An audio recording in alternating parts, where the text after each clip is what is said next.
Good morning students. M high classes 1 में आप सभी का स्वागत है। आज हम English language and literature class 10th जो है आपकी उसको डिस्कस करने वाले हैं कि किस प्रकार का आपका पेपर आएगा, किस प्रकार आपको उसको अटेम्प्ट करना है, कितने उसमें सेक्शंस होंगे और कितने नंबर के क्वेश्चंस हैं वो आएंगे, वो सब आज हमें डिस्कस करने वाले हैं। तो पेपर डिस्कस करने से पहले हम कुछ जनरल इंस्ट्रक्शंस हैं उनको एक बार पढ़ लेते हैं, तो आपको ध्यान भी रखने हैं पेपर अटेम्प्ट करते समय। तो फर्स्ट है कि this question paper comprises 11 questions, यानी इस पेपर में आपके कितने क्वेश्चंस हैं? 13 क्वेश्चंस हैं, 11 क्वेश्चंस हैं। ऑल क्वेश्चंस आर कंपल्सरी, सारे के सारे क्वेश्चंस आपको करने अनिवार्य है। The question paper contains 3 sections. Section A जो होगा वो आपका रीडिंग स्किल, सेक्शन बी जो है आपका grammar and creative writing skill, और सेक्शन सी जो होगा लिटरेचर टेक्स्ट बुक। ये 3 सेक्शन आपको पेपर में मिलेंगे। यानी ए सेक्शन जो है वो आपका रीडिंग स्किल का होगा, सेक्शन बी जो है वो ग्रामर और क्रिएटिव राइटिंग स्किल का होगा, और सी सेक्शन जो है वो लिटरेचर टेक्स्ट बुक का होगा। नंबर 3 है आपका कि attempt questions based on specific instructions for each part, यानी हर क्वेश्चन में आपको क्या मिलेंगे? अलग से इंस्ट्रक्शंस दिए गए हैं, उनके अनुसार आपको क्या करना है? अपना क्वेश्चन पेपर अटेम्प्ट करना है। तो सबसे पहले चलते हैं सेक्शन ए की ओर, जो आपका रीडिंग स्किल्स का है, जो 20 मार्क्स का होगा। रीडिंग स्किल का जो पेपर है आपका कितने मार्क्स का होगा? 20 मार्क्स का होगा, जिसमें आपके 2 पैराग्राफ्स आएंगे या पैसेज कह लो, उनको रीड करके आपको नीचे दिए गए जितने भी क्वेश्चंस हैं उनके आंसर्स देने हैं। तो सबसे पहला क्वेश्चन आपका रीड द फॉलोइंग पैसेज, नीचे दिए गया पैसेज है उसको आपको रीड करना है। तो इसको रीड करके हम क्या करते हैं, बाकी क्वेश्चंस है उनको सोल्व करेंगे। तो in our rush to urbanize means शहरीकरण, ये आजकल की जो शहरीकरण की दौड़ है, we often forget that the natural world speaks in own quiet language, कि आज की भागदौड़ जो जिंदगी है अपनी शहरीकरण की, उसमें हम ये भूल जाते हैं कि प्रकृति भी जो है अपनी शांत भाषा बोलती है, यानी नेचर है उसकी भी अपनी एक शांत भाषा है जो हमेशा बोलती है। The rustle of leaves, rustle means सरसराहट, कि जो पत्तियां हैं उनकी सरसराहट। रिदम ऑफ रेन, कि जो बारिश है उसकी लय। And the song of a bird at dawn, वो भोर के समय जो एक पक्षी का गीत है। Are all part of a vocabulary older than any written word, ये जो लिखा गया कोई भी सबसे पुराना शब्द है, ऐसी कोई भी शब्दावली जो लिखित रूप में सबसे अधिक पुरानी है, उसी का एक हिस्सा क्या है कि जो पक्षी गीत गाते हैं, वो जो बारिश की लय है और पत्तियों की सरसराहट है। Yet most of us have stopped listening, फिर भी हम में से लगभग सभी ने क्या कर दिया है? अधिकांश ने सुनना बंद कर दिया है। For today's generation, आज की जो पीढ़ी है उसके लिए, whose days are filled with screens and deadlines, वे जिनके दिन जो है, यानी आज की जो पीढ़ी है जिसका दिन लगभग शोरगुल और जो अपनी स्क्रीन्स हैं उनमें बीतता है। नेचर्स वॉइस इज बिकमिंग फेंट ऑलमोस्ट फॉरगेटन, कि प्रकृति की जो आवाज है वो लगभग क्या हो गई है? मंद हो गई है, या फिर लगभग भुला ही दी गई है। फॉरगेटन यानी भुलाना। भी हम आजकल मोबाइल्स वगैरह का यूज करते हैं, लैपटॉप, टीवी, इन सभी के आगे जो प्रकृति की वॉइस है, आवाज है, वो लगभग या तो बंद हो गई है या उसको भुला दिया गया है। We may scroll endlessly through pictures of mountains and forest, भी हम क्या कर सकते हैं कि पहाड़ और जंगल की जो तस्वीरों है उनको अंतहीन रूप से स्क्रॉल कर सकते हैं। But how many of us pause to feel the wind, लेकिन अपने से अधिकांश जो कितने लोग हैं जो उस हवा को महसूस करने के लिए रुकते हैं? पोज यानी रुकना। Smell the earth after rain, कि बारिश के बाद जो मिट्टी की खुशबू है वो लेते हैं। और simply watch clouds drift by, या फिर जो बादल है उनको बहते हुए देखने के लिए रुकते हैं। भाई हम तस्वीरें देखते हैं माउंटेन्स की, पर्वतों की और जंगलों की। लेकिन हम में से इतने कितने लोग हैं जो हवा को जो है उसको महसूस करने के लिए रुकते हैं, बारिश के बाद मिट्टी की खुशबू के लिए रुकते हैं, या फिर बादलों को चलते हुए देखने के लिए रुकते हैं।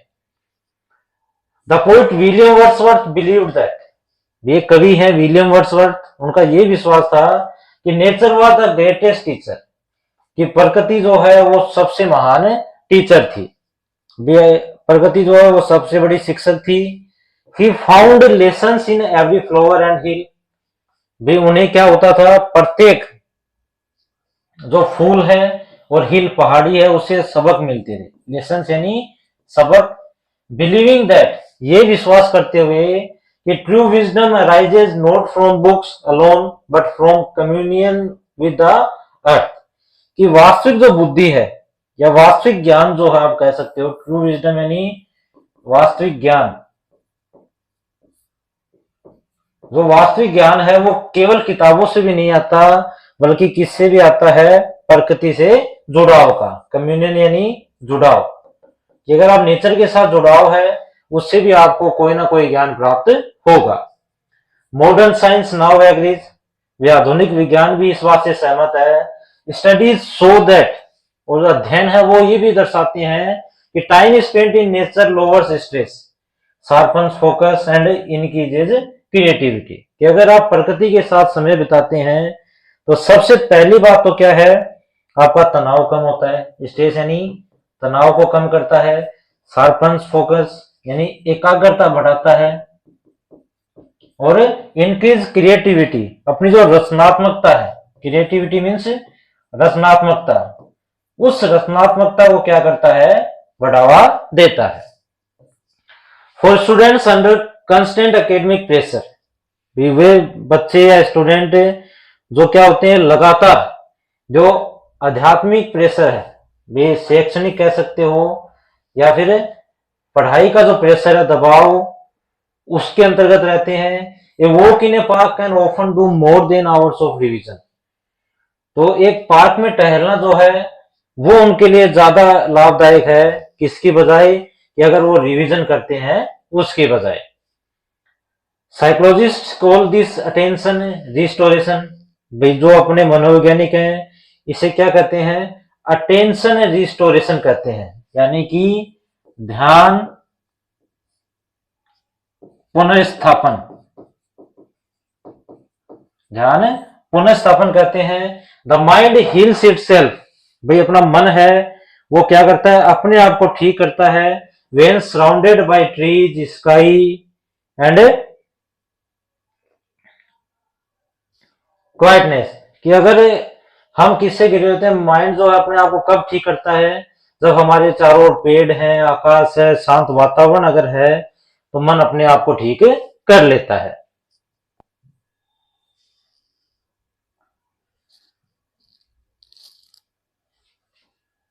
नंबर 3 पैरा है आपका कि द डिसकनेक्शन फ्रॉम नेचर, भी अगर आपका प्रकृति के साथ अलगाव होता है, डिसकनेक्शन यानी अलगाव, यानी आप अगर प्रकृति से दूर जाते हो, has consequences beyond our mental health, कि अपनी जो मानसिक स्वास्थ्य है उससे भी दूर है, यानी प्रकृति से दूर होने का जो परिणाम है, कॉन्सिक्वेंसेज यानी परिणाम, कि अगर आप नेचर से दूर जाते हैं इसके जो परिणाम है वो अपनी मानसिक स्वास्थ्य से भी परे है।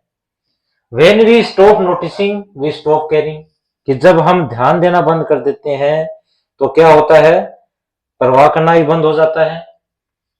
लिटर ऑन द स्ट्रीट, वे गली में जो गंदगी है, लिटर यानी कूड़ा करकट कह सकते हो, पोल्यूटेड रिवर्स, दूषित नदियां, और वेनिशिंग बर्ड्स, वो गायब होते जो पक्षी हैं, बिकम बैकग्राउंड नॉइज, वो क्या बन जाती है, अपनी जो आप कह सकते हो बैकग्राउंड नॉइज है उसमें पृष्ठभूमि में चले जाते हैं। Education that integrates outdoor learning like gardening project, sky watching sessions और nature journalism rekindle this bond and awaken a sense of stewardship, कि अगर जो स्कूल, भी अगर शिक्षा जो है वो क्या करती है, ये शिक्षा जो है वो अगर कुछ बाहर की आउटडोर एक्टिविटीज करती हैं, जैसे गार्डनिंग, या फिर आप कह सकते हो बागवानी, स्काई वॉचिंग सेशन, या आसमान को देखने के जो सेशंस हैं वो, या फिर nature journal scam rekindle this bond, या फिर आप कह सकते हो कि जो प्रकृति की डायरी जैसी बाहरी शिक्षा को एकीकृत करने वाली शिक्षा इस भावना को फिर से जगा सकती है या इसको जागृत कर सकती है।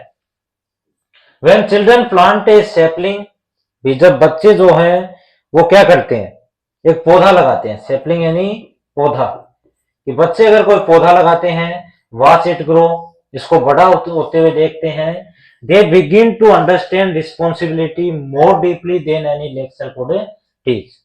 तो वो जो अपनी जो रिस्पॉन्सिबिलिटी है यानी उत्तरदायित्व है, उस उत्तरदायित्व को ज्यादा समझते हैं इसकी बजाय कि जब आप उसको लेक्चर देते हो उस समय जो सीखता है उससे ज्यादा उसको क्या सिखाता है जब वो उनको बढ़ते हुए देखता है।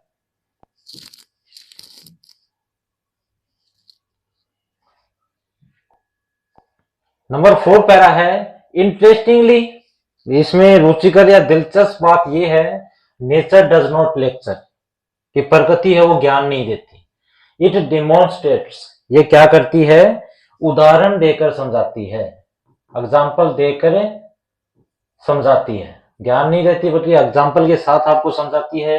द साइकिल ऑफ सीजन्स, भाई अगर ऋतु चक्र है, साइकिल ऑफ सीजन्स यानी जो अपनी ऋतु चक्र है, टीचर्स पेशेंस, वो हमें क्या सिखाता है, धैर्य सिखाता है, पेशेंस यानी धैर्य। The resilience of a tree teacher's strength, वे जो एक पेड़ है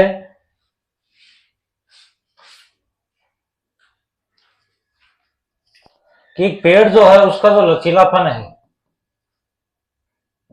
वो हमें क्या सिखाता है, शक्ति के बारे में सिखाता है।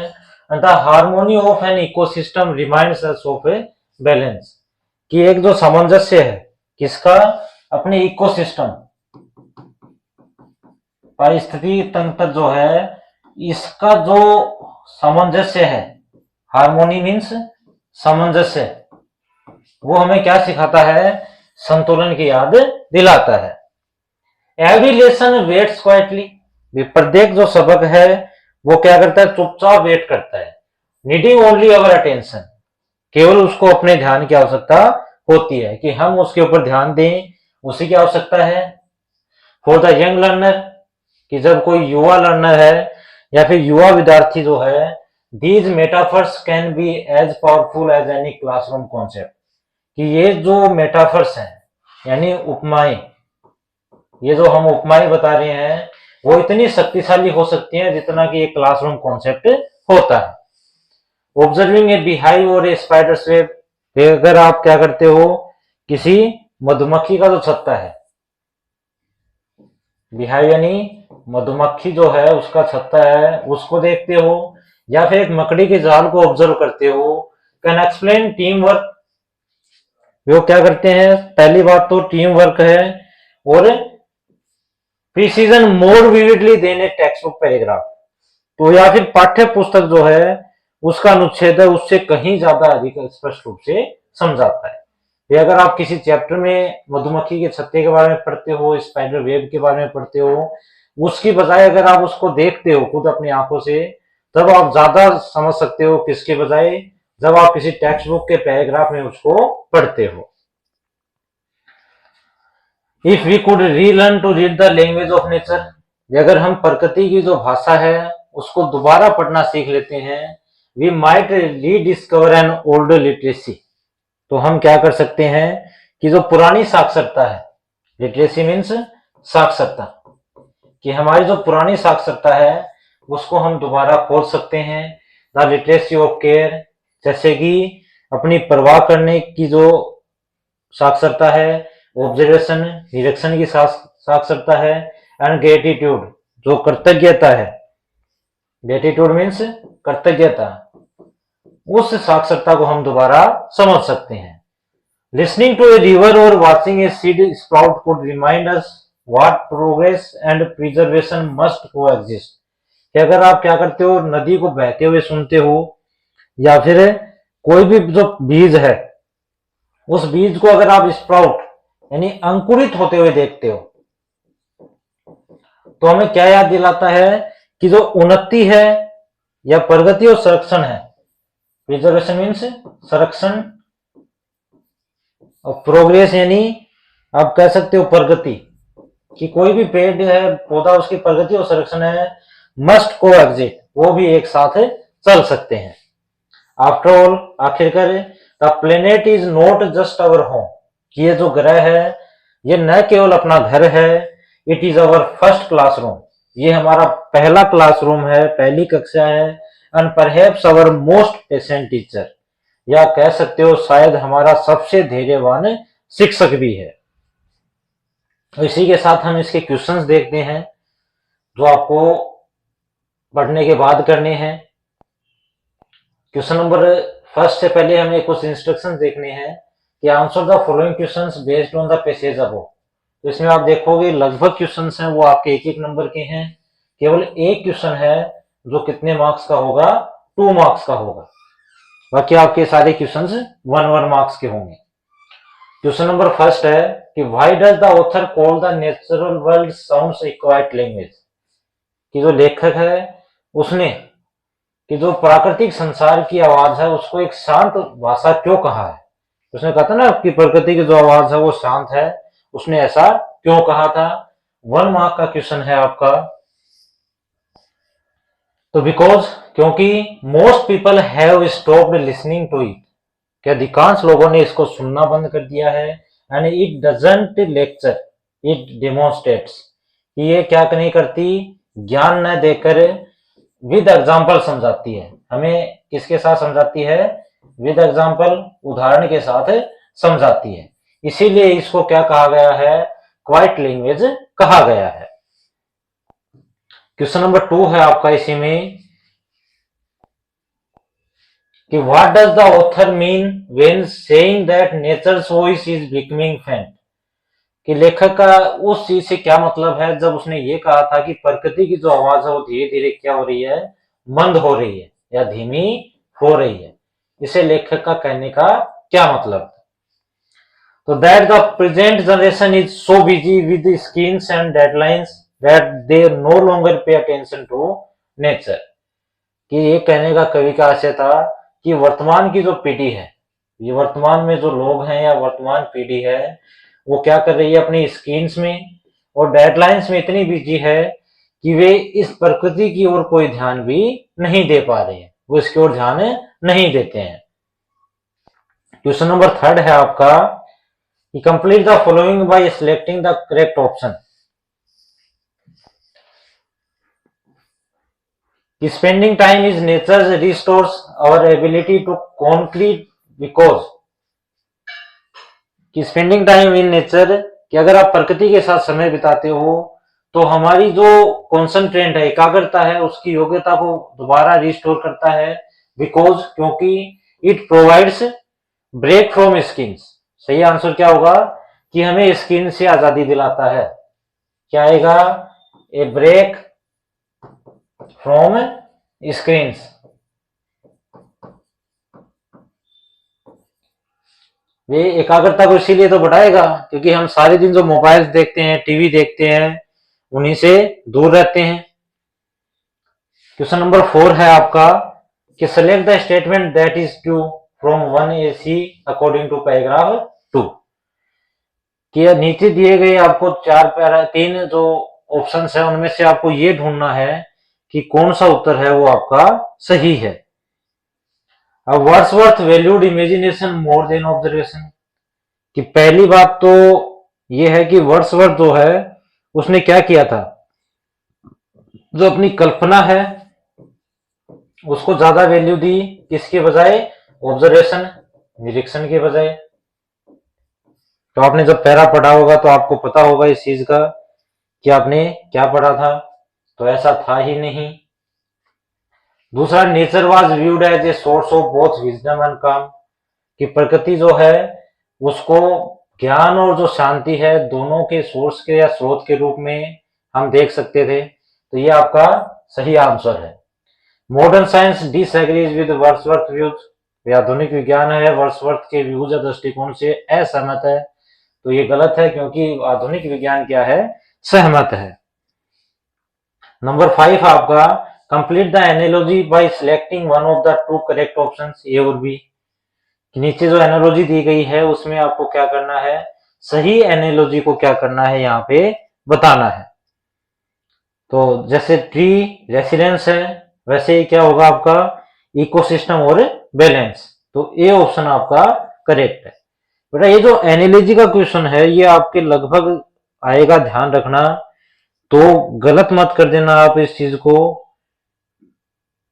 जो सादृश्य है कि वृक्ष जो है वो क्या होते हैं, लचीले होते हैं, इसीलिए से नहीं लचीलापन होता है वृक्षों में। तो इकोसिस्टम यानी अपना जो पारिस्थितिकी तंत्र है वो क्या बनाए रखता है, संतुलन बनाए रखता है।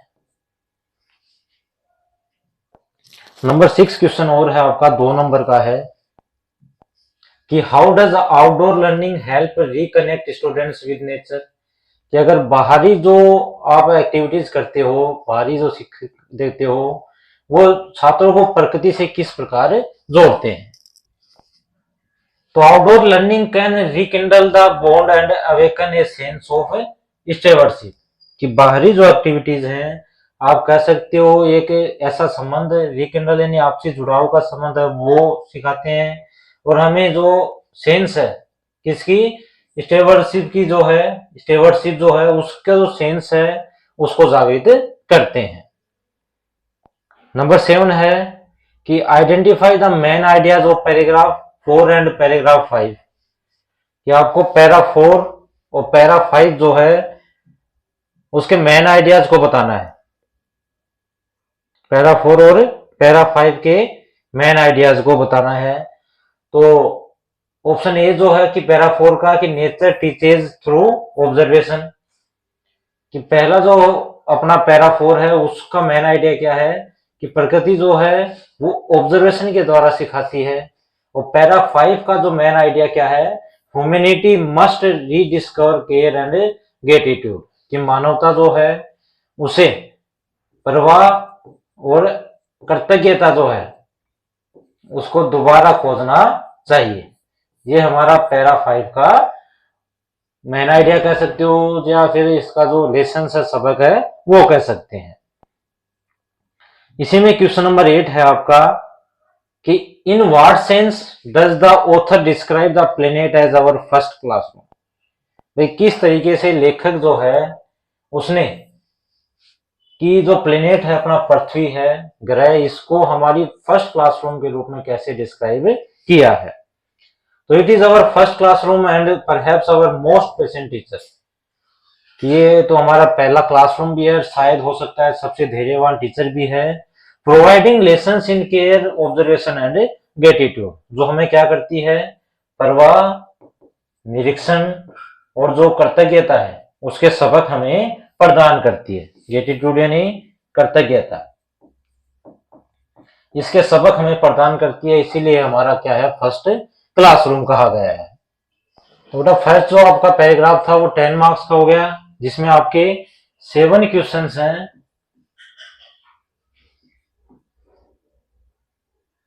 और एक नंबर 8 भी था, यानी 8 क्वेश्चंस हैं।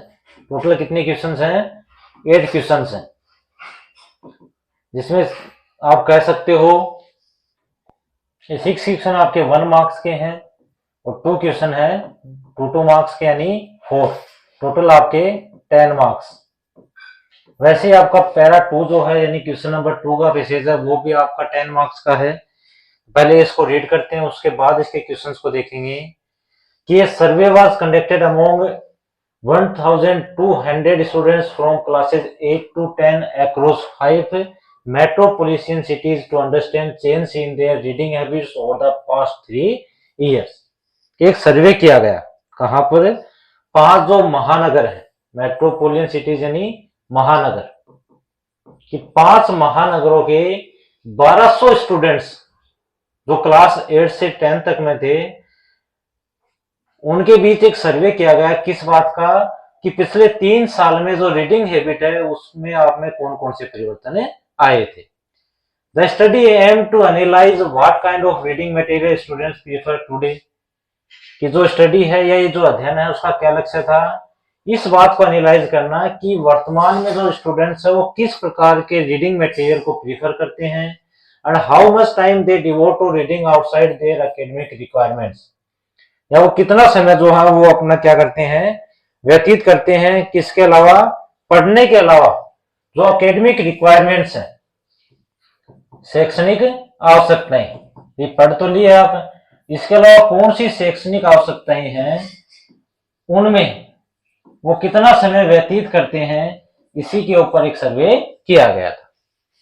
द फाइंडिंग्स रिवील दैट, वे जो परिणाम आए या निष्कर्ष कह सकते हो, फाइंडिंग्स यानी निष्कर्ष, और जो निष्कर्ष इस चीज के निकल के आए क्या है कि that 35% of the students prefer reading e books on mobile phones और टैबलेट्स, ये 35% जो छात्र हैं वो ई बुक जो है मोबाइल या टैबलेट के ऊपर उसको वरीयता देते हैं। 25% चूज ऑनलाइन ब्लॉग्स और आर्टिकल्स, 25% जो स्टूडेंट्स है वो किसको वरीयता देते हैं कि ऑनलाइन ब्लॉग्स आते हैं या आर्टिकल्स आते हैं उनसे। एप्रिशिएटिंग देयर इजी एक्सेस, वे किस बात की प्रशंसा करते हुए कि वो आसानी से उनके पास क्या हो सकते हैं, पहुंच। एंड इंटरएक्टिव अपील, कि जो आपसी अपील है उसकी सराहना करते हैं। 12% of students listen to audio books और पॉडकास्ट, ये 12% स्टूडेंट्स हैं वो या तो ऑडियो बुक सुनते हैं या फिर कोई भी पॉडकास्ट है उसको। Citing convenience and multitasking as key reasons, कि वो क्या करते हैं, या तो ऑडियो बुक सुनते हैं या पॉडकास्ट सुने, अपनी सुविधा और मल्टीटास्किंग का मुख्य कारण बताया था उन्होंने। ये एक तो अपनी खुद की सुविधा और दूसरा मल्टीटास्क था, वो उसका रीजन बताया कि वो किसको वरीयता देते हैं, ऑडियो बुक्स और पॉडकास्ट को। Only 28% of respondents read printed books और मैगजीन्स, वे केवल 28% जो रिस्पोंडेंट है जिन्होंने उत्तर दिए थे वो जो लिखित पुस्तकें हैं और मैगजीन्स हैं उनको वरीयता देते हैं। एक्सप्लेनिंग, ये बताते हुए that they valued the tactile experience of turning page and enjoyed being free from skin exposure। उन्होंने इसका कारण क्या बताया कि एक तो वो टैक्टाइल एक्सपीरियंस आते हैं, यानी कि स्पर्श का अनुभव,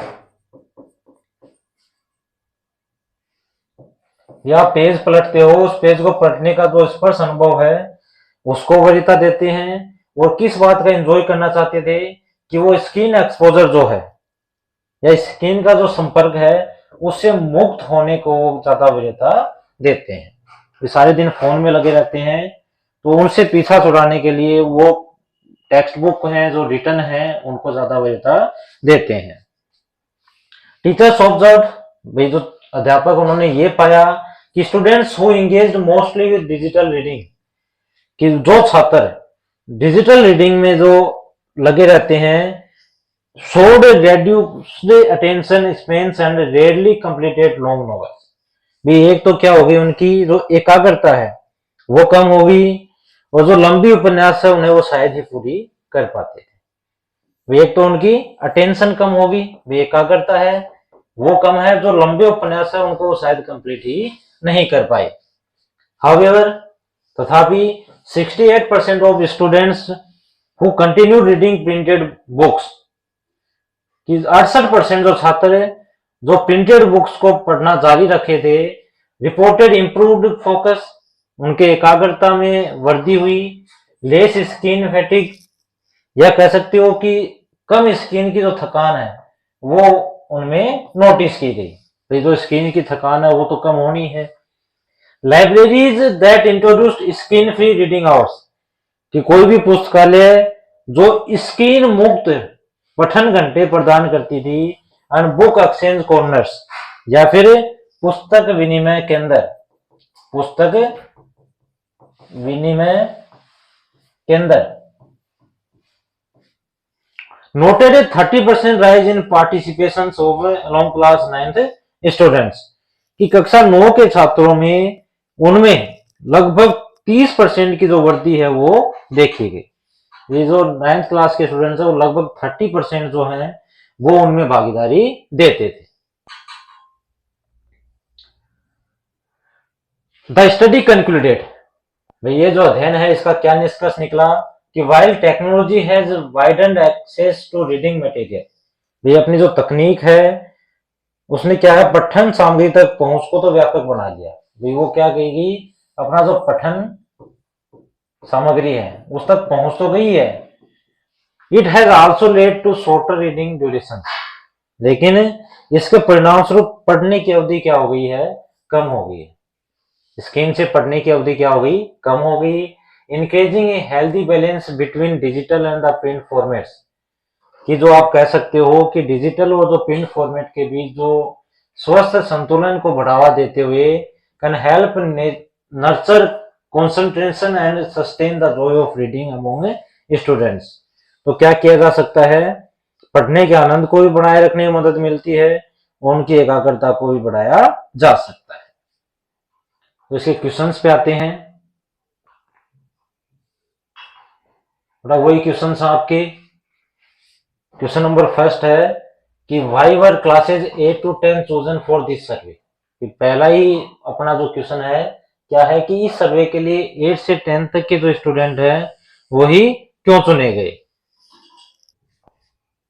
तो दिस इज सो, ऐसा इसलिए है बिकॉज दीज क्लासेज, क्योंकि ये जो क्लासें हैं रिप्रेजेंट एन एज ग्रुप, एक ऐसे एज ग्रुप को प्रतिनिधित्व करती है when reading preferences begin to diversity, कि जो अपनी पढ़ने की क्षमता है या फिर जो पढ़ना है वो क्या करता है, उसकी विविधता होना उसको वरीयता देते हैं। इससे पहले के जो स्टूडेंट हैं वो तो जैसा आप कहोगे वैसे पढ़ेंगे, लेकिन 9 जो 8 से 10 तक के बच्चे हैं वो क्या करते हैं, उसके बाद वरीयता देते हैं कि कौन सी चीज को पढ़ना ज्यादा जरूरी है।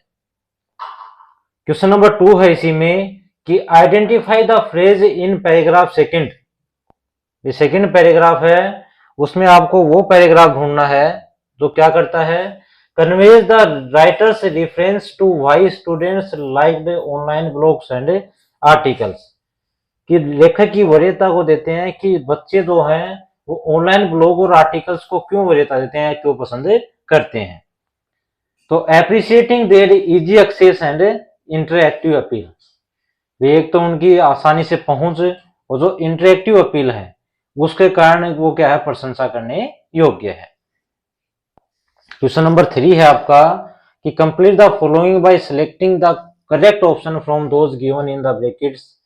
तो क्वेश्चन नंबर 3 था आपका कि complete the following by selecting the correct option from those given in brackets. Bracket में 2 ऑप्शन दिए गए हैं, उनमें से आपको सही ऑप्शन का चूज करना है। A student who enjoy multitasking while consuming stories, कि अगर कोई भी छात्र जो मल्टीटास्किंग को एंजॉय करना चाहता है या कह सकते हो कहानी पढ़ने के दौरान, would most likely prefer listening to, तो उसे मुख्यतः जो कौन सी चीज है सुनना है उसको वरीयता देना चाहिए। तो बेटा ऑडियो बुक्स, ऑडियो बुक्स है उनको आप आसानी से सुन सकते हो, मल्टीटास्किंग हो सकते हैं।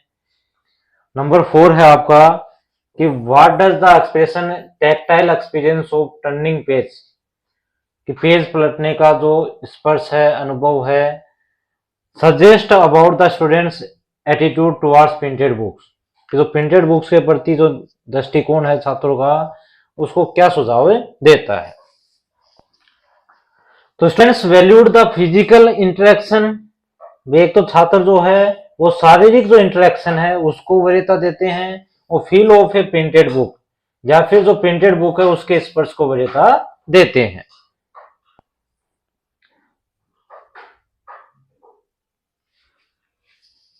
क्वेश्चन एक ऑप्शन सही ऑप्शन के साथ आपको कह सकते हो कि कंप्लीट करना है कि when the writer mentions reduced attention spans, कि जो राइटर ने ये मेंशन किया है कि reduced attention spans in paragraph 3, it means that the students who relay mainly on digital reading, कि जो छात्र मोस्टली डिजिटल रीडिंग पे निर्भर रहते हैं उनके लिए tend to lose focus for more quickly while reading long text, कि लंबे जो टेक्स्ट हैं उनको पढ़ने के दौरान वो जल्दी क्या कर देते हैं, अपना फोकस एकाग्रता को खो देते हैं।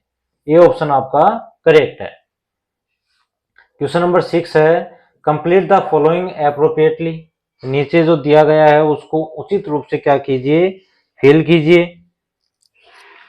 तो द वन लाइकली रीजन, एक मुख्यतः संभवतः एक कारण है, why some students still prefer printed books, कि अभी भी कुछ जो स्टूडेंट्स हैं वो प्रिंटेड बुक्स उनको वरीयता देते हैं even in the digital age. आज का जो डिजिटल युग है उसके बावजूद प्रिंटेड बुक्स को महत्व देते हैं, क्योंकि is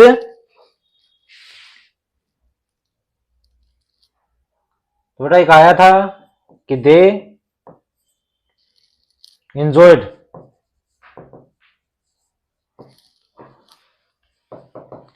being free from screen exposure, कि जो स्क्रीन एक्सपोजर है वो उससे क्या करना चाहते थे, मुक्त होने का आनंद लेना चाहते थे। इसीलिए उन्होंने प्रिंटेड बुक्स को वरीयता दी किसके बजाय, आधुनिक युग में जो स्क्रीन्स है उनकी बजाय।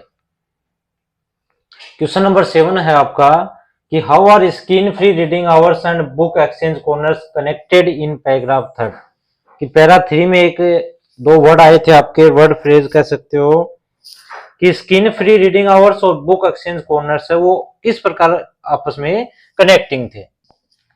तो both were initiatives introduced by libraries, भी दोनों जो हैं ये दोनों पहल जो है वो किसके द्वारा की गई थी, पुस्तकालयों के द्वारा की गई थी। That resulted in 30% rise in participation among students, जिसके परिणाम स्वरूप ये जो छात्रों का जो भागीदारी थी, ये छात्रों की जो भागीदारी है उसमें लगभग 30% की क्या हुई थी, वृद्धि हुई थी। इन दोनों जो इनिशिएटिव्स हैं या फिर ये कह सकते हो कि पहल हैं, इनसे क्या हुआ था, लगभग 30% स्टूडेंट्स है उनको इंक्रीज हुआ था। क्वेश्चन नंबर 8 है elaborate on how balancing digital and print reading habits can support students learning and wellbeing, कि पैराग्राफ 4 में आया था कि डिजिटल और प्रिंट पठन की आदत में जो संतुलन है वो छात्रों के अधिगम और कल्याण में सहायक हो सकता है, इस पर चर्चा करनी है। तो बेटा balancing digital and print formats की जो संतुलन है डिजिटल और प्रिंट प्रारूप में, कैन हेल्प नर्चर कंसंट्रेशन, एक तो हमारी एकाग्रता को जो बढ़ाना है वो बढ़ाता है, and sustain the Joy of reading among students, और छात्रों के बीच पढ़ने का जो आनंद है उसको बढ़ाए रखता है। क्वेश्चन नंबर 9 है आपका कि fill in the blank with one suitable word, एक सुटेबल वर्ड से आपको ब्लैंक स्पेस उसको फिल करना है। कि engaging a healthy balance between reading formats help nurture students as well as sustain their interest in reading, कि अगर आप रीडिंग फॉर्मेट्स के बीच क्या करते हो, एक हेल्दी बैलेंस है उसको बढ़ावा देते हो, वो छात्रों के किस चीज में वृद्धि करता है। तो बड़ा अभी पिछले ही क्वेश्चन के आंसर में आया था, हमारे जो कंसंट्रेशन है, एकाग्रता, कहेगा कंसंट्रेशन यानी एकाग्रता है, उस एकाग्रता को बढ़ाए रखता है। तो बेटा फर्स्ट जो आपका पैसेज है उसमें आपके 8 क्वेश्चन थे, जिसमें 6 क्वेश्चन 1 मार्क्स के यानी 6, और 2 क्वेश्चन आपके 2 मार्क्स के, 4 9 टोटल 10 मार्क्स के हो गए। सेकंड जो पैरा है उसमें आपके 9 क्वेश्चन हैं, इन 9 क्वेश्चन में से जो आपके 8 क्वेश्चन है वो 1 मार्क्स के हैं, और एक क्वेश्चन कितने मार्क्स का आएगा, 2 मार्क्स का, टोटल हो गए आपके 10 मार्क्स, यानी सेक्शन ए जो है वो आपका कंप्लीट हो चुका है। इसके बाद बात करते हैं सेक्शन बी, जो आपका राइटिंग स्किल और ग्रामर का होगा, यानी टोटल 20 मार्क्स का। सेक्शन बी जो होगा वो आपका राइटिंग स्किल का है, ग्रामर और 20 मार्क्स का होगा, जिसमें ग्रामर जो आएगी आपकी 10 मार्क्स की आएगी। कंप्लीट एनी 10 और 12 of the following task as directed, नीचे आपको 12 क्वेश्चंस मिलेंगे जिसमें से आपको 10 ही करने हैं, टोटल 10 मार्क्स के होंगे, यानी 1 मार्क्स का प्रत्येक क्वेश्चन होगा। पहला क्वेश्चन है कि fill in the blank by using the correct form of the word in the bracket for the given portion of a school report. एक स्कूल रिपोर्ट है, उसमें आप कैसे रिपोर्ट लिखते हो, तो उसके अकॉर्डिंग आपको क्या करना है, इस ब्लैंक स्पेस में वर्ब की फॉर्म भरनी है। द स्टूडेंट्स वर डीपली, तो बेटा वर आया है, क्या आ जाएगा, इंस्पायर्ड, ईडी लग जाएगा, पास्ट टेंस होगा, by the motivational speech delivered by the guest speaker. Second है आपका कि identify the error and white the correction in the given sentence. Error ढूंढना है और करेक्शन है उसको सही बॉक्स में लिखना है। यूज द गिवन फॉर्मेट जो आपको दिया गया उसी में लिखना है कि neither of the two proposals have been approved by the committee. तो यहां बेटा आपको सीधा सा दिख रहा है कि नीदर और नोर के बाद जो हेल्पिंग वर्ब आएगी वो आपकी सिंगुलर आएगी, तो एरर में क्या आ जाएगा, हैव, और करेक्शन होगा आपका हैज। यहां क्या आएगा, हैज, क्योंकि ईदर और नीदर दोनों अपने बाद जो वर्ब लेंगे वो सिंगुलर वर्ब लेंगे। क्वेश्चन नंबर 3 है आपका कि fill in the blank with the correct form of verb given in the brackets. Bracket में जो वर्ब दी गई उसकी सही फॉर्म बननी है। My grand parents in this house since they goat married, तो सिंस दे गोट मैरिड, तो बेटा क्या कहा गया है, जो आपका पास्ट सिंपल टेंस आ रहा है, तो इधर क्या आ जाएगा आपका past perfect, sorry present perfect. तो my grand parents have lived, have lived. Question number 4 है कि read the given statement. The tourist said to the officer I lost my passport at the station. इसमें आपको report it correctly by completing the following. एक सही report लिखनी है sentence को correct करके कि the tourist told the officer that. आपका नरेशन टाइप है, क्या कहा, that he had lost his passport at the station. Tense change करना है, आपके सब्जेक्ट चेंज हो जाएंगे और रिपोर्ट आपकी तैयार है। नंबर 5 है fill in the blank by choosing the correct option to complete the conclusion of a letter of complaint. कि एक कंप्लेंट लेटर है उसमें कंक्लूजन को आप किस प्रकार एंड करोगे, तो आपको क्या भरना है कि we hope that prompt action will be taken our grievances at the earliest. बड़ा सीधा सा है, to our grievances, C option आपका करेक्ट होगा। नंबर 6 आपका कि report the following by completing the sentence correctly. Reporter speech का सेकंड क्वेश्चन है please check the flight schedule before leaving for the airport, he advised her. तो क्या जाएगा, he advised her to check the flight schedule before leaving for the airport,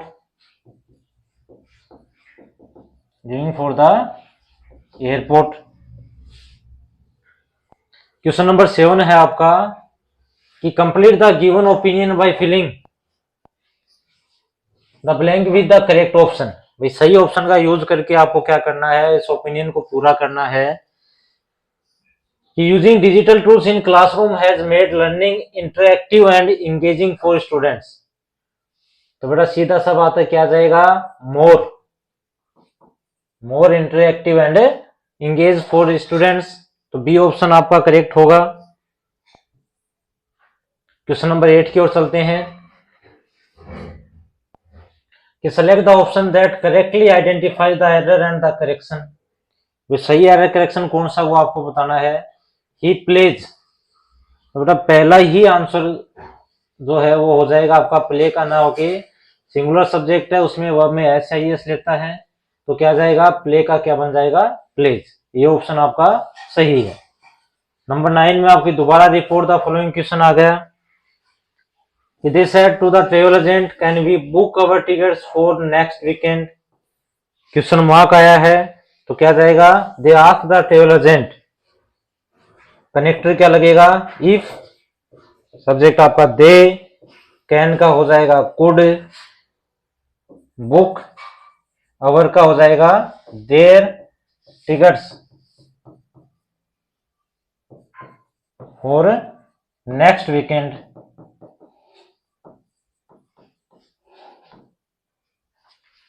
number 10 है fill in the blank with the correct option from those given in the brackets. सही modals का use करना है। You wear a helmet while riding a two wheeler for your safety.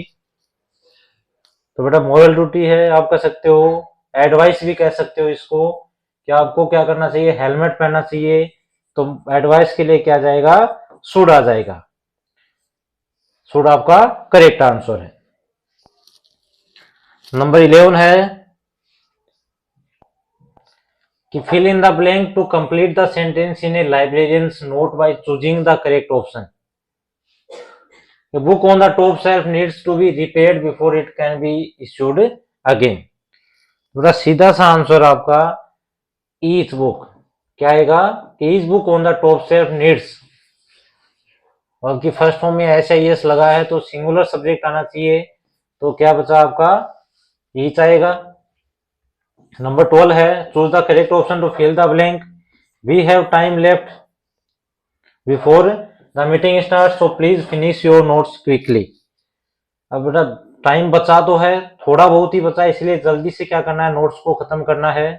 तो time जो है इसके लिए क्या जाएगा, ए फ्यू, क्योंकि फ्यू लिख दोगे तो टाइम है ही नहीं तो आप खत्म कैसे करोगे। लिटिल जो है वो अनकाउंटेबल से पहले आता है, मैनी तो आएगा ही नहीं। तो ऑप्शन है बी जो है वो आपका करेक्ट आंसर है। इसके बाद आपका राइटिंग सेक्शन आएगा। राइटिंग सेक्शन जो है वो आपका 10 मार्क्स का होगा। कितने मार्क्स का है, 10 मार्क्स का, जिसमें आपके all details presented in the questions in writing section are imagery and created for assessment purpose. नीचे आपको कोई भी लेटर हो या फिर एनालिटिकल पैराग्राफ दिया गया है वो आपको लिखने हैं। तो नंबर 4 का जो होगा कि अटेम्प्ट एनी वन फ्रॉम ए और बी। दो ऑप्शन मिलेंगे आपको, ए और बी, दोनों में से कोई भी एक करना है। प्रत्येक क्वेश्चन 5 मार्क्स का होगा, यानी क्वेश्चन 4 भी आपका 5 मार्क्स का है और क्वेश्चन 5 भी आपका 5 मार्क्स का होगा। तो क्वेश्चन 4 में आपके दो लेटर्स हैं, एज मीरा और Mohit the cultural secretary of समय school you feel that traditional art forms and crafts are slowly disappearing among today's youth. यानी आपका नाम या तो मीरा करना है या फिर मोहित, और आप कल्चरल सेक्रेटरी हो समय स्कूल के। आपने फील किया कि जो ट्रेडिशनल आर्ट है, फॉर्म्स है, वो क्राफ्ट है, वो धीरे धीरे क्या हो रही है, गायब हो रही है आज की युवा जनरेशन में। You believe schools can play major role in preserving and promoting this part of our heritage. और आपका ये विश्वास भी है कि आज के टाइम में जो स्कूल्स हैं वो अपनी महत्वपूर्ण भूमिका निभा सकते हैं कि इस विरासत को प्रमोट करने में, इसको संरक्षित करने में। तो write a letter to the director of school education, यानी किसको लिखना है, स्कूल एजुकेशन के डायरेक्टर को लिखना है। आपके शहर के 120 वर्ड्स में लिखना है। Expressing your concern over the fading interest in traditional art, कि धीरे धीरे जो अपनी ट्रेडिशनल आर्ट में रुचि है वो धीरे धीरे कम हो रही है, उसके बारे में। emphasize the importance of integrating folk music, dance and handicraft workshops into the school curriculum and suggest ways schools can encourage students to value and learn these art forms। यानी कि आपको मुख्यतः किस बात पे जोर देना है कि जो फोक म्यूजिक है, डांस है और हैंडीक्राफ्ट वर्कशॉप है, उसको स्कूल करिकुलम जो है उसमें इंटीग्रेट करना है, उसके महत्व को इंटीग्रेट करना है। तो आपको लिखना है, एक लेटर लिखना है। बेटा इजीली आप लिख सकते हो, फॉर्मेट आपको बता रखा है, उस फॉर्मेट के अकॉर्डिंग आपको लेटर लिखना है। नंबर बी का आपका कि आज स्नेहा और Sohil the literary club secretary of Greenfield school you are concern about the declining interest in reading among students due to the growing influence of digital entertainment. या तो आपका नाम स्नेहा है या सोहिल है और आप लिटरेरी क्लब सेक्रेटरी हो, कौन सी स्कूल के, ग्रीनफील्ड स्कूल के। और आज के टाइम में जो बच्चों की रुचि है डिजिटल एंटरटेनमेंट के प्रति वो बढ़ रही है, तो रीडिंग के बजाय उसके बारे में आप क्या हो, चिंतित हो। ये लेटर लिखना आपको editor of A national daily, यहाँ आपको एडिटर भी बता दिया, न्यूज़पेपर भी बता दिया है, अपनी तरफ से नहीं लिखना है। 120 वर्ड्स में लिखना है, highlighting the importance of cultivating reading habits among the youth के बारे में। Emphasize how reading enhances imagination and critical thinking and suggest ways schools and parents can encourage students to read more books। आपको अपनी जो critical thinking है वो बतानी है, कुछ ऐसे उपाय भी बताने हैं जिससे स्कूल और पेरेंट्स जो है वो बच्चों में इस हैबिट को, रीड मोर बुक्स जो है उसको पढ़ने की हैबिट है उसको इनक्रेज कर पाए। तो बेटा आपका प्रत्येक क्वेश्चन जो है वो 5 मार्क्स का है, ये ध्यान रखना है। दोनों में से कोई भी एक क्वेश्चन आप कर सकते हो। उसके बाद नंबर 5 है, आपको एक अटेम्प्ट करना है कि you are secretary of your school eco club, you are secretary of your school eco club to environmentalist doctor Arvind Nayar और मिसेज कविता देसाई जो है have written to express their interest in being guest speakers at your school upcoming seminar on sustainable living. इसके secretary होने के कारण आपके दो प्रयाणविद हैं, एक है डॉक्टर अरविंद नायर और दूसरी मिसेज कविता देसाई। वो अपनी रुचि जो है उसको बताना चाहते हैं, आपके स्कूल में आकर एक सेशन लेना चाहते हैं सस्टेनेबल लिविंग पे। कि below are extract from their letters, कि उनके जो लेटर लिखे गए हैं उनके कुछ अंश जो आपको दिए गए हैं। फर्स्ट है कि as an environmental scientist with over 15 years of experience in climate research, I have worked with several organizations to promote waste management and renewable energy awareness। वे एक पर्यावरणविद होने के कारण या पर्यावरण वैज्ञानिक होने के कारण पिछले जो 15 साल का अनुभव रहा है क्लाइमेट चेंज रिसर्च पे, तो उन्होंने कहा कि उन्होंने कई जो संगठन है उनके साथ काम किया ताकि वेस्ट मैनेजमेंट है और जो रिन्यूएबल एनर्जी अवेयरनेस है उसको प्रमोट किया जा सके। My presentations are data driven and focus on scientific solutions to modern environmental challenge। वे उनकी जो प्रेजेंटेशन थी वो किस पे थी, एक तो डेटा ड्राइवन पे थी और जो वैज्ञानिक सॉल्यूशंस है आधुनिक पर्यावरण जो चुनौतियां हैं उनके विरुद्ध उन पे फोकस करना। I believe students must understand the science behind sustainability to take meaningful action। और उनका ये विश्वास था कि छात्र है उनको उस विज्ञान के प्रति अपनी समझ देनी चाहिए जो सस्टेनेबिलिटी है जिसका मीनिंगफुल एक्शन है लिया जा सकता है। ये बात किसने कही, डॉक्टर अरविंद नायर ने। सेकंड है आपका एक आंसर है कि having spent over a decade working with rural communities on eco friendly practices, कि कह सकते हो कि जो अपने ग्रामीण क्षेत्र है वहां पर दशकों तक काम करने के बाद कि I emphasize the importance of small everyday lifestyle change. उन्होंने किस बात पे जोर दिया कि जो छोटे छोटे और महत्वपूर्ण प्रतिदिन के जो जीवन शैली में परिवर्तन है उसके ऊपर जोर दिया। My workshops include interactive activities, demonstrations and success stories from across India that inspire young people to live sustainably. I am to help students see how personal choices can have a positive global impact. ये दृष्टिकोण किसका था, Mrs Kavita Desai का।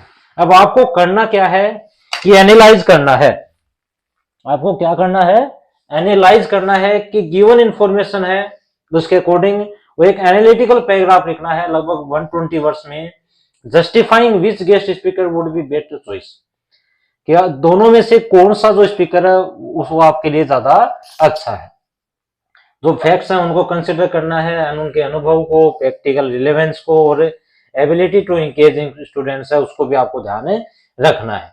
यानी हो सकता है bar graph नहीं आया है या फिर कोई टेबल नहीं आई है, आपको दो लेटर्स के अंश दे दिए, उनको पढ़ के आपको जो अच्छा लगे दोनों को क्रिटिकल एनालाइज करना है, जो सही है उसके बारे में बताना है और आपको एक एनालिटिकल पैराग्राफ लिखना है। इसके अथवा में है आपका यारो एक क्लास 10th स्टूडेंट, यारो जो है वो 10th क्लास का स्टूडेंट है, has been chosen to lead a community awareness campaign, एक सामुदायिक जो जागरूकता कैंपेन है उसको लीड करना चाहता है ऑन रोड सेफ्टी। किसके ऊपर है, रोड सेफ्टी पे। He is confident, persuasive and has strong leadership skills but sometimes struggle with organisation and tends to overlook small details. योग्यता तो है उसमें, लेकिन संगठन के प्रति उसको कई बार संघर्ष करता दिखाई दिया है। He needs to select a co leader from Riya, Manav and Sneha. उसको एक को लीडर चुनना है, किसमें से? रिया,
सेक्शन डी जो होगा हमारा लिटरेचर टेक्स्ट बुक का 40 मार्क्स का है, जिसमें क्वेश्चन नंबर 6 में आपके 2 पैरा आएंगे, आपकी बुक में से आएंगे, दोनों को रीड करके आपको आंसर देने हैं। 5 मार्क्स के होंगे, चॉइस आपको मिलेगी, दो में से कौन सा एक करना चाहोगे। तो फर्स्ट है कि read the given extract A and B and answer any one of 2। गद्यांश को पढ़िए और उसके बाद आंसर दीजिए। तो the bus rolled on, now cutting across a bare landscape. Bus चलती रही और कभी जो बेयर लैंडस्केप है, बंजर जमीन है, उस बंजर जमीन को चीरते हुए, now rushing through a tiny hamlet, एक छोटे गांव से दौड़ते हुए, और past an old wayside shop, या फिर एक अजीब सी जो सड़क किनारे दुकान है उसको क्रॉस करते हुए।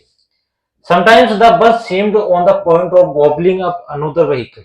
गॉबलिंग यानी निगलना।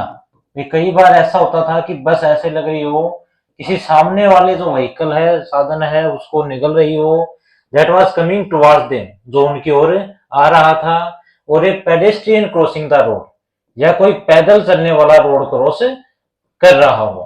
तो बस कई बार ऐसे लगती कि सामने वाले साधन को निकल जाएगी, या फिर जो पैदल चलने वाला व्यक्ति उसको निकल जाएगी। But low somehow it passed on smoothly, लेकिन किसी भी तरह ये बहुत ही स्मूथली चल रही थी, या कह सकते हो आसानी से आगे बढ़ रही थी। Living all obstacles safely behind. Obstacles यानी बाधाएं, कि समस्त बाधाएं हैं उनको सुरक्षित रूप से पीछे छोड़ते हुए वो आराम से गुजर रही थी। Trees came running towards them, पेड़ दौड़ते हुए उनकी ओर आ रहे थे। But then stopped as the bus reach them, लेकिन बस जैसे ही उनके पास पहुंची वो लगभग रुक से गए थे। And simply stood there helpless for a moment by the side of the road before rushing away in the other directions. कि दूसरी ओर दौड़ने से पहले दूसरी ओर भागने के पहले वो सड़क के किनारे एक पल के लिए निस्सहाय खड़े हो गए, क्योंकि बस वहां पहुंच गई थी। Suddenly Valli clapped her hands with glee. जो वल्ली है वो खुशी से क्या करने लगी, ताली बजाने लगी। गली यानी खुशी से। A young cow tail high in the air. एक कह सकते हो कि युवा गाय या छोटी गाय जो है अपनी पूंछ को ऊपर किए वाज रनिंग वेरी फास्ट, जो बहुत तेज दौड़ रही थी, right in the middle of the road. बस के बीच में या ठीक सामने, सड़क के बीच में, right in the front of the बस। बस के ठीक सामने और सड़क के बीचों बीच एक छोटी गाय है, वो अपनी पूंछ को ऊपर किए हुए दौड़ रही थी। The bus slowed for to a crawl. भी बस जो है वो उसने अपनी गति उसको धीमा किया। And the driver sounded his horn loudly again and again. Driver जो है वो अपने जो हॉर्न है उसको, बस के हॉर्न को तेज और तेज बजा रहा था। But the more he horn, लेकिन जितना ज्यादा वो हॉर्न बजाता, the more frightened the animal, तो वो जानवर उतना ही ज्यादा भयभीत होता। Became and the faster it galloped, और उतनी ही तेजी से दौड़ता। Always right in front of the bus, लेकिन हमेशा बस के ठीक सामने दौड़ता रहता।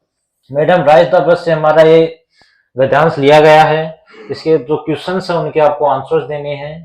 पहला जो क्वेश्चन है आपका 2 मार्क्स का है कि contradict the view that Wali was a passive observer during her bus journey. भाई इस बात को खंडन कीजिए कि वर्ली अपनी बस यात्रा के दौरान एक पैसिव ऑब्जर्वर थी, निष्क्रिय दर्शक। इस बात को आपको स्पष्ट करना है। तो वल्ली ऑब्जर्व एवरीथिंग कीनली। ये वल्ली जो है प्रत्येक चीज को गहनता से देख रही थी। क्लैप्ड हर हैंड्स विद गली, खुशी से तालियां बजा रही थी। And reacted with excitement and curiosity, जिज्ञासा और रोमांच के साथ क्या कर रही थी, प्रतिक्रिया कर रही थी। नंबर 2 है आपका कि which of the following statements best describe Valli's reaction during the journey. कि जो वली का रिएक्शन है ड्यूरिंग द जर्नी, उसके लिए सही स्टेटमेंट कौन सा है। शी सैट क्वाइटली, वो चुपचाप बैठी थी। Uninterested in what was happening around her, कि बाहर जो कुछ हो रहा था उसमें कोई रुचि नहीं थी, ये तो गलत है। She observed everything keenly and reacted with excitement and curiosity, बाहर सब कुछ है उसको रुचि से देख रही थी और हर चीज की जिज्ञासा और रोमांच के साथ प्रतिक्रिया कर रही थी। तो बी ऑप्शन आपका सही है। क्वेश्चन नंबर 3 है कि what can be inferred about Valli's personality from her reaction to the running cow. भी गाय के दौड़ते हुए आप कह सकते हो तो वली जो है उसकी कौन सी प्रतिक्रिया है वो व्यक्त हो रही है। तो बेटा इसका आंसर हो जाएगा कि वली जो है वाज ए ऑब्जर्वेंट, कह सकते हो, curious and excitable child. Number 4 है कि read the following sound and movement words. नीचे आपको कुछ साउंड वर्ड्स और मूवमेंट्स वर्ड दिए गए हैं, उनको पढ़ना है। होम्ड, रेस्ट, गैलोप्ड, क्लैप्ड और रोल्ड। तो select the option that correctly categories 1 to 5 into sound and movement words. भी साउंड वर्ड और मूवमेंट वर्ड के जो भी वर्ड हैं जो सही कैटेगरीज को दर्शा रहे हैं वो आपको बताना है। बेटा इसमें जो डी ऑप्शन आपका कि होम्ड और गैलोप्ड, सॉरी होंग और क्लैप्ड जो है वो साउंड वर्ड्स हैं। इसके अलावा ए ऑप्शन आपका करेक्ट आंसर है। 1 और 4 क्या है आपके साउंड वर्ड्स। होंग और क्लैप्ड, भी होंग यानी हॉर्न बजाना और क्लैप्ड यानी तालियां बजाना। सारी जो साउंड है वो तो इसी से होगी। और बाकी क्या है आपके मूवमेंट वर्ड्स हैं, रस हो गया, गैलोप और रोड। तो ऑप्शन ए जो है वो आपका करेक्ट आंसर होगा।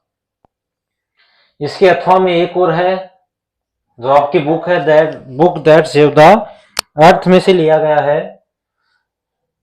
इसको रीड करते हैं, इसके बाद इसके क्वेश्चंस करेंगे। कि हिस्टोरियन जो इतिहासकार है वो कहता है गुड आफ्टरनून, कि good afternoon everyone, welcome to our museum of ancient history, कि प्राचीन इतिहास का हमारा जो म्यूजियम है या फिर संग्रहालय, म्यूजियम यानी संग्रहालय, उसमें आप सभी का स्वागत है। एंड टू माय डिपार्टमेंट, मेरे विभाग में भी आपका स्वागत है। Curiosities of the good old far of 20th century, जिज्ञासाएं जो 20वीं सदी की दिलचस्प चीजों का संग्रह है। The 20th century was often called the era of the book, ये जो 20वीं शताब्दी है उससे किताबों का युग कहा जाता है। In those days there were books about everything, वे उन दिनों में पुस्तकें ही सब कुछ थी। फ्रॉम एंट ईटर्स टू जुलूस, वे चींटियां खाने से लेकर वाले जानवरों से लेकर जुलू तक सब कुछ क्या थी, किताबें।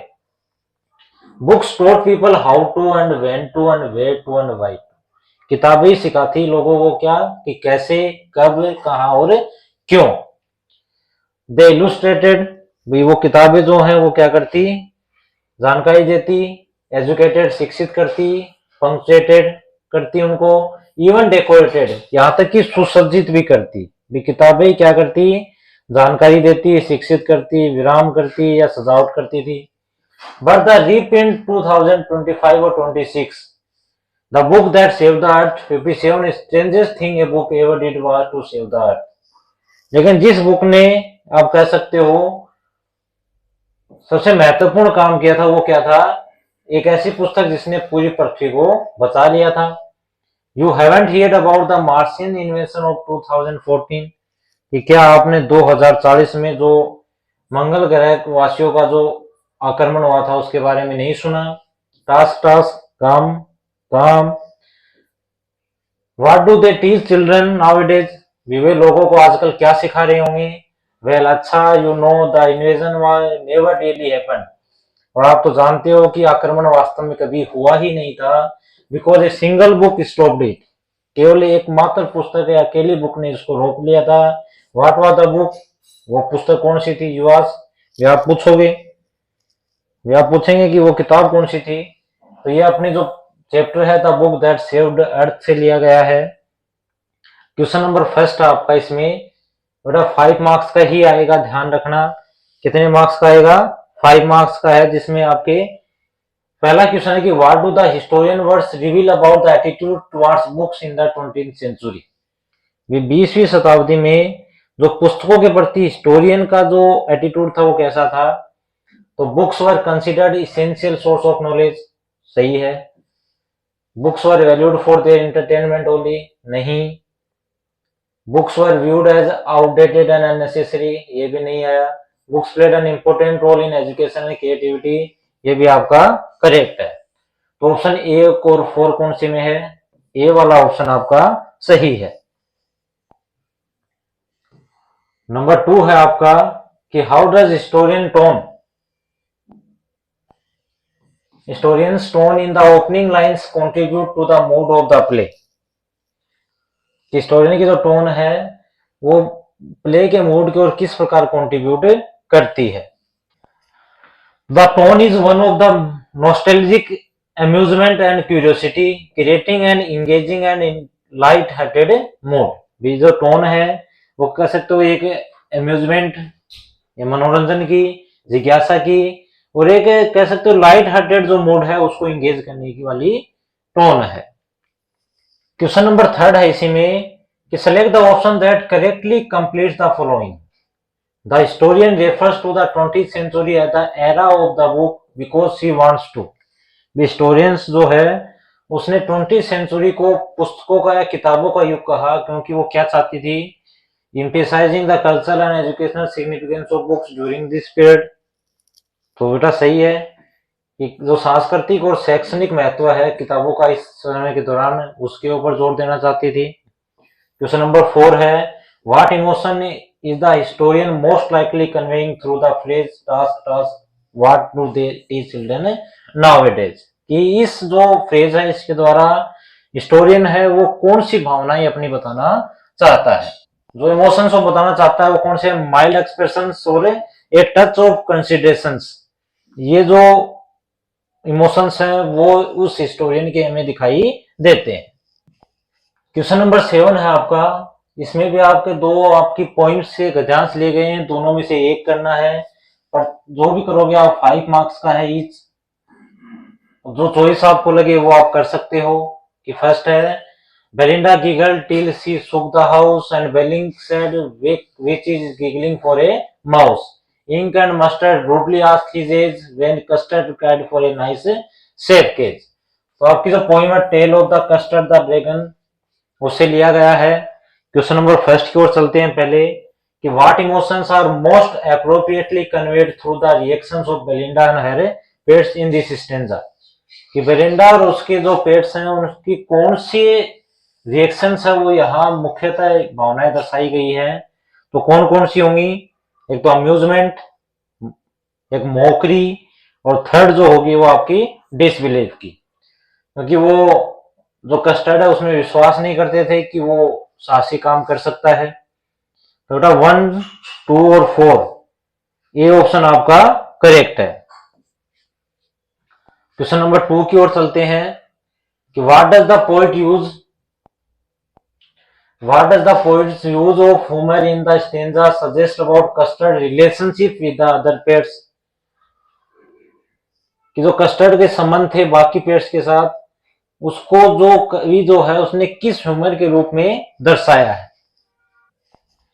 तो the humour highlights the stark contrast between the pets supposed bravery and custard's apparent coordinates. वे जो बाकी पेट्स हैं उनकी बहादुरी और जो कस्टर्ड की अपीयरेंस है किसकी, कायरता की, उसके बीच दर्शाया गया है। The others mock him for his fear, बाकी पेट्स हैं उसके डर के कारण उसका मजाक उड़ाते हैं। विच सजेस्ट ए रिलेशनशिप, जो एक ऐसे संबंध को दर्शाते हैं where custard is an outcast और the butt of their jokes rather than a respected equal. कि जैसे कि जो कस्टर्ड है वो एक उनसे बाहरी जाति का हो जो उनके इक्वल या सम्मानीय ना हो। क्वेश्चन नंबर 3 है इसमें, कि which phrase from the stanza reveals custard timid and fearful nature. ये कौन सा जो फ्रेज है वो कस्टर्ड के टिमिड और फेयरफुल नेचर है उसको शो करता है। तो बेटा 4 क्या उत्तर हो जाएगा, कि Custard cried for a nice shape cage है, वो उसके टिमिड और फेयरफुल नेचर है उसको दर्शाता है। क्वेश्चन नंबर 4 है, कि fill in the blank suitably to complete the sentence. The mockery by Belinda and her pets reflects their towards Custard's gentle and Cushion's temperament. तो क्या जाएगा, Cushion's। इसके बाद जो सेकंड है आपका इसमें अथवा में, कि never shall a young man thrown into despair by those great honey-colored ramparts at your ear love you for yourself alone and not your yellow hair। एने गेजरी वाली जो पोइम है उससे लिया गया है। क्वेश्चन फर्स्ट है हमारा इसमें, कि what does the poet suggest through the phrase throne into despair. कवि जो है ये जो फ्रेज है थ्रोन इनटू डिस्पेयर, इससे क्या सुझाव देना चाहता है। तो the young man feels hopeless because he can not win an age true love. जो फर्स्ट ऑप्शन है वो आपका करेक्ट होगा। नंबर 2 है, complete the following suitably. The phrase love you for yourself alone expresses the poet's wish that Anne be loved for her. Inner worth कह सकते हो आप, या फिर जो भी उसका करेक्टर था कोई सा भी आप लिख सकते हो। उसने अन्य के क्या कहा था कि उसकी खुद की विशेषताएं या उसका जो चरित्र है उसके आधार पर उसे प्रेम किया जाए, वो उसके लिए जरूरी है। क्वेश्चन नंबर 3 है, कि how does the poet highlight the difference between outer beauty and inner worth in this stanza. कि एक बाहरी सुंदरता और आंतरिक सुंदरता के बीच कवि ने क्या अंतर यहाँ पे बताया है। colored ramparts and his beautiful hair symbol of her external appearance with the idea of loving someone for yourself alone, यानी कि her inner self। कवि ने दो विरोधाभासी बातें कही है, कि एक तो एने के जो ब्यूटीफुल हेयर थे जो उसकी बाहरी सुंदरता के प्रतीक थे, और उसका एक दूसरा loving someone for yourself alone, यानी एक उसकी आंतरिक सुंदरता को प्रेम करने वाला। The young man's despair stems from his focus on her physical beauty rather than her true self. और जो युवा व्यक्ति है वो निराश है किस बात से कि उसका फोकस केवल उसकी शारीरिक सुंदरता से है, किसकी बजाय? उसकी आंतरिक सुंदरता की बजाय। क्वेश्चन नंबर 4 है इसी में आपका कि आइडेंटिफाई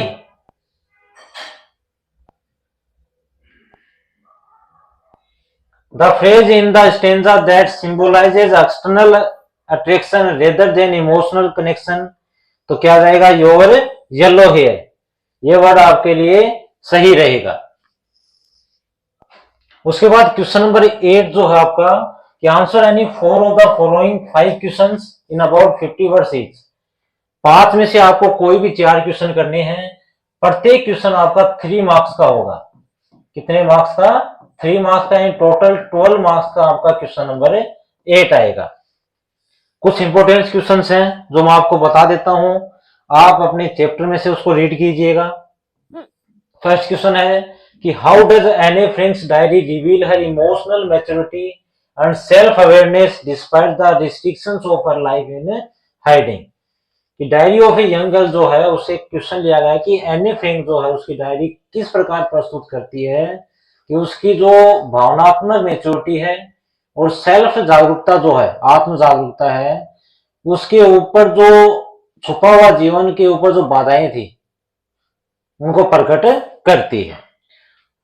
तो जो एने फ्रैंक वाला है, डायरी ऑफ एने फ्रैंक है, उससे लिया गया एक क्वेश्चन है जो आपको मिल जाएगा। सेकेंड इंपॉर्टेंट क्वेश्चन आपका 2 स्टोरीज अबाउट फ्लाइंग से लिया गया है कि the story the black aeroplane presents A mysterious experience that transforms the pilots perspective. जो ब्लैक एरोप्लेन कहानी है वो एक रहस्यमय अनुभव को बताती है जो पायलट के परिदृश्य को ही क्या कर देती है? बदल देती है। Discuss how this mystery adds depth to the story's theme. आपको ये डिस्कस करना है कि ये जो रहस्य है, ये स्टोरी की थीम जो है, उस थीम में इसने किस प्रकार एक गहराई को ऐड किया है। तो जो ब्लैक एरोप्लेन आपने चैप्टर पढ़ा है उससे आप इजीली इसका आंसर दे सकते हो। क्वेश्चन नंबर 3 इंपॉर्टेंट भी है आपका, ग्लिम्पसेज ऑफ इंडिया से लिया गया है कि how does the writer's portrayal of a Coorg people contribute to the theme of pride in cultural identity. कि अगर जो सांस्कृतिक पहचान है भाई, अपनी देश की जो सांस्कृतिक पहचान है उसमें कुर्ग के जो लोग हैं या उनका जो चित्रण है वो किस प्रकार एक गर्व की जो थीम है उसको ऐड करता है, ये आपको बताना है। क्वेश्चन नंबर 4 है आपका कि in what way does the poet highlight the loss of dignity and power when wild animals are kept in captivity. ये अपनी पोएम में टाइगर इन द जू से लिया गया है। एक चीज और आप यहां देख रहे होंगे कि मोस्टली क्वेश्चंस हैं वो एक तो क्रिएटिव है, कंप्रीहेंसिव क्वेश्चंस भी हैं, आपके अपनी सोच के अनुसार इनको आपको आंसर देना है। तो किस तरीके से कवि ये कहना चाहता है कि जो एक प्रतिष्ठा और शक्ति है, जब कोई जंगली जानवर किसी पिंजरे में कैद रहता है तो उसकी प्रतिष्ठा और शक्ति किस प्रकार खो जाती है, वो आपको बताना है। क्वेश्चन नंबर 5 है द बोल पोइम से लिया गया है कि how does the poet use a simple incident to teach a profound lesson about growing up and accepting loss.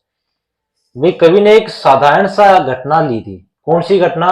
जब वो बच्चा खेल रहा था, जब वो चाइल्ड खेल रहा था, या फिर कह सकते हो बच्चे की जब बॉल खो जाती है, उसको जुड़ाकर जो कवि जो है उसने एक प्रोफाउंड लेसन दिया गया है कि कैसे आप बड़े होते हो और हार को आप स्वीकार कर रहे हो। तो क्वेश्चन नंबर 8 है, उसमें आपको केवल 4 जो आपको इजी लगे 4 क्वेश्चन ही अटेम्प्ट करने हैं, 5वां क्वेश्चन अटेम्प्ट ही नहीं करना है, ध्यान रखना है। उसके बाद क्वेश्चन नंबर 9 आता है आपका, जिसमें आपके 3 में से आपको 2 क्वेश्चन अटेम्प्ट करने हैं। कितने? 3 क्वेश्चन में से 2 ही अटेम्प्ट करने हैं, ये ध्यान रखना है, क्योंकि इतना टाइम नहीं है आपके पास कि आप तीनों क्वेश्चन अटेम्प्ट करो और जो आपको अच्छा लगे उसका उत्तर दे दे। तो आप 2 क्वेश्चन अटेम्प्ट कीजिए। दोनों क्वेश्चन जो हैं वो आपके 3 मार्क्स के हैं, यानी टोटल 6 मार्क्स। ये अपनी जो सेकंड बुक है उसमें से आएंगे। तो फर्स्ट क्वेश्चन आपका कि why is the story title the triumph of surgery. भी जो अपनी कहानी है ट्रम्प ऑफ सर्जरी, उसको टाइटल के नाम से ट्रम्प ऑफ सर्जरी क्यों दिया गया। What does it suggest about Mrs Pumphrey's attitude and Tricki's recovery. भाई जो मिसेस पम्फ्रे का जो दृष्टिकोण था और ट्रिकी की जो रिकवरी हुई थी उसके बारे में क्या सुझाव देता है। तो आपने फर्स्ट चैप्टर है अपनी सेकेंड बुक का, इजीली पढ़ा होगा, आसानी से आपके समझ में भी आया होगा। जो आपको मिसेस पम्फ्रे का एटीट्यूड लगता है, ट्रिकी की रिकवरी कैसे हुई, वो आप इसमें लिख सकते हो। नंबर सेकेंड है कि how does Richard Ebright approach to learning reflect the qualities of a true scientist. Making of a scientist में से लिया गया क्वेश्चन है कि रिचर्ड ए ब्राइट जो है उसने learning reflect the qualities of a true scientist, एक सच्चे वैज्ञानिक की जो क्वालिटीज विशेषताएं हैं वो किस प्रकार उसमें पहुंचती हैं।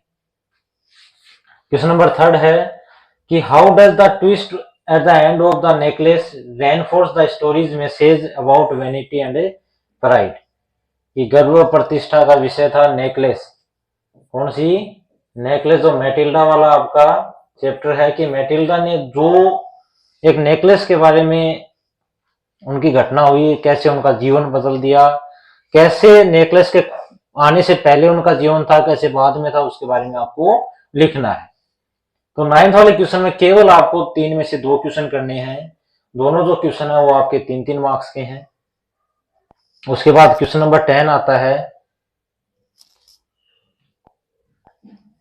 कि answer any one of the following 2 questions in about 100 to 120 words. 2 में से एक क्वेश्चन आपको जो इजी लगे करना है, 6 मार्क्स का क्वेश्चन होगा, ये आप ध्यान रखोगे। कितने मार्क्स का है, 6 मार्क्स का। तो यहां आपको लगभग जो क्वेश्चंस मिलेंगे दोनों के बीच या तो क्रिटिकल थिंकिंग के मिलेंगे, एनालाइज के मिलेंगे, ठीक है।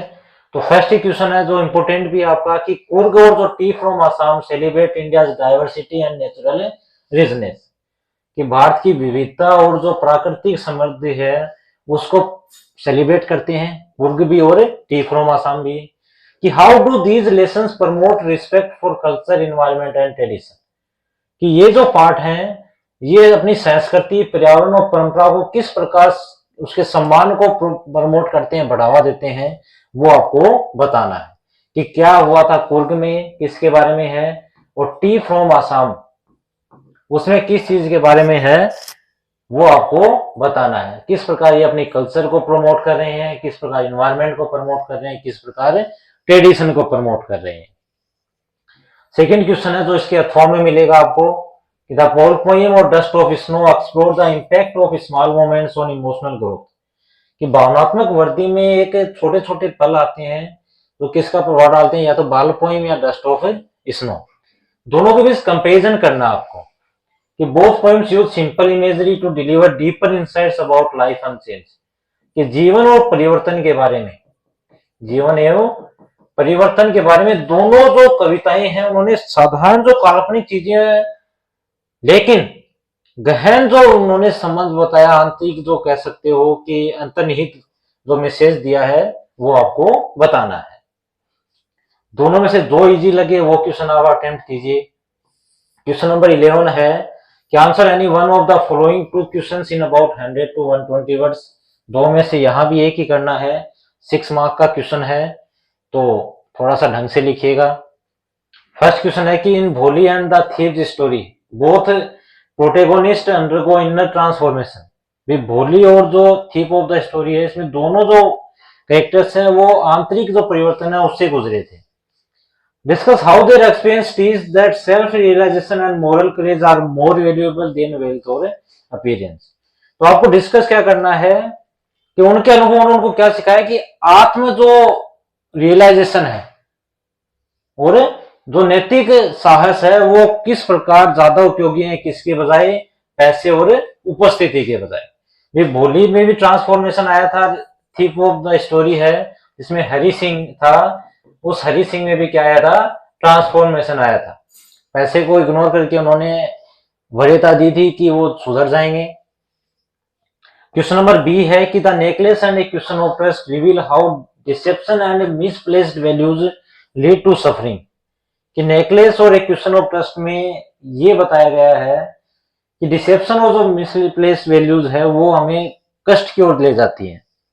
आपको डिस्कस करना है कि both stories highlight the consequences of greed and dishonest, कि क्या दोनों जो कहानियां हैं वो लालच और जो बेईमानी है, लालच और बेईमानी, इसके परिणाम को दर्शा रहे हैं, वो आपको बताना है।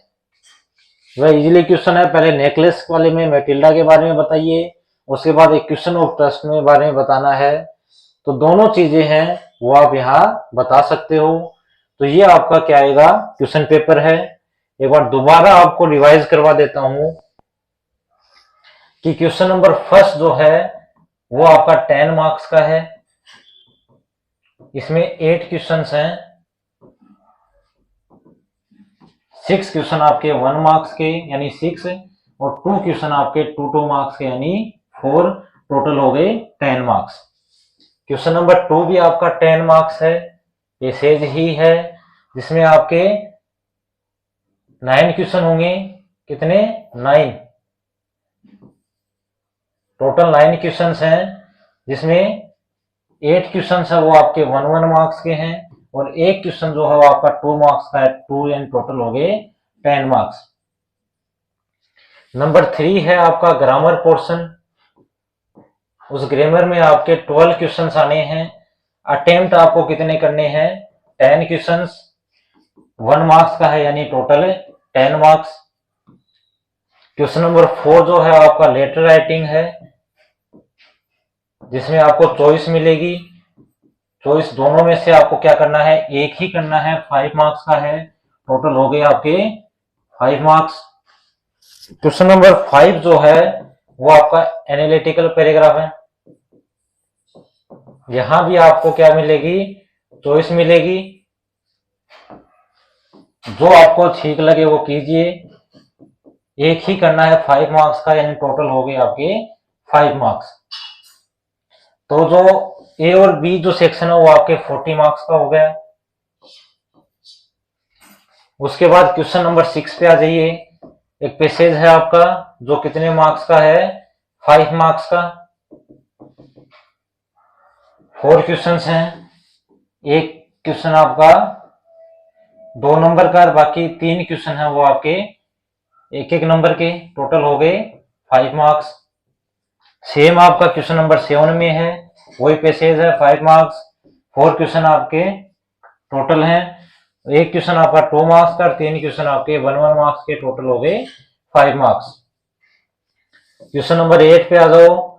5 में से आपको कह सकते हो जो आपका लिटरेचर पोर्शन है, 5 क्वेश्चन में से अटेम्प्ट करने हैं 4 क्वेश्चन आपको अटेम्प्ट करने हैं। 4 गुणा 3, टोटल हो गए आपके 12 मार्क्स। क्वेश्चन नंबर 9 जो है आपके 3 क्वेश्चन आएंगे, अटेम्प्ट आपको करने हैं 2, 3 मार्क्स का होगा, टोटल हो गए 6 मार्क्स।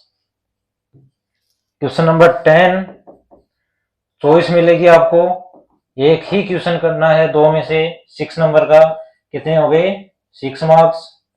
और क्वेश्चन नंबर 11 भी आपका चॉइस है, एक क्वेश्चन करना है 6 मार्क्स का, टोटल हो गए आपके 6, यानी ये भी आपके टोटल हो गए 80 मार्क्स। सेक्शन सी जो है आपका, सेक्शन ए और बी दोनों आपके 20-20 मार्क्स के हैं, और सेक्शन सी भी आपका कितने मार्क्स का है? 40 मार्क्स का। तो इस हिसाब से आप ध्यान रखना, कोई भी एक्स्ट्रा क्वेश्चन अटेम्प्ट नहीं करना है। इतना टाइम आपके पास नहीं होगा कि आप सारे क्वेश्चन जो एक्स्ट्रा भी दे रखे हैं, जिसको आपकी आवश्यकता ही नहीं है, वो भी करने पड़े।